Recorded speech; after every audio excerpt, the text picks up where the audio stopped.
Isang linggo na lamang at Pasko na. Dahil dyan, kanya-kanya ng diskarte ang ating mga kababayan sa kanilang Christmas shopping ngayong Kapaskuhan para makatipid. Kaya naman dagsana ang mga mamimili sa Divisoria kung saan mas mura pa rin ang mga bilihin. Pero ang ilang negosyante hindi rin maiwasang magtaas presyo sa kanilang mga paninda. Si Clazel Pardilla sa detalye. Napasugod na sa Divisoria si Angel nang matanggap ang Christmas bonus. Pinunkirya niya bagong damit para sa dalawang anak at mga gamit sa bahay. Kalahati para sa mga anak, yung kalahati para sa Noche Buena at saka sa New Year. Minsan lang naman to sa isang taon, kahit wala tayo, basta sa kanila meron. Higit isang linggo na lang Pasko na, kaya di nakatakataka ang dami ng mga mamimili sa Divisoria.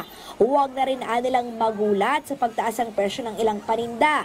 Sa damit, halimbawa, nagmahal ng 10 hanggang 20 pesos ang kada piraso.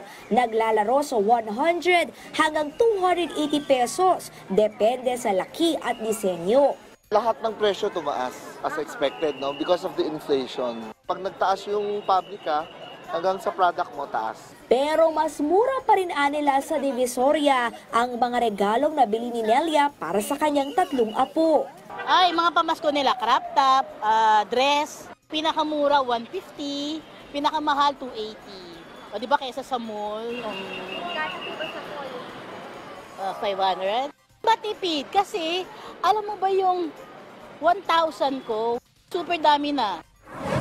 Pinagkakaguluhan din ang mga bagsak presyong sapatos. Sa mga tsinelas, tag 100 lang po ang bintahan namin. Tapos sa mga rubber shoes naman, depende po sa sa stock. Kung may tag 750, may tag 380. Pag maramihan po, mas nakakabawas sila. Minsan naglilis kami ng 20 pesos lang sa isang item. Malaking tipid nga raw yan sana, sabi ni Eden. Pero marami pang pagkakagastusan. Kaya isang pares lang ng sapatos ang kinaya ng budget niya. Inuuna po namin yung pagkain namin bago kami po namili ng ganito. Kung limitado ang budget, payo ng ilang nagtitinda.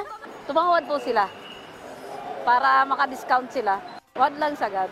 Clazel Pardilla para sa Morning Show ng Bayan, Rise and Shine Pilipinas.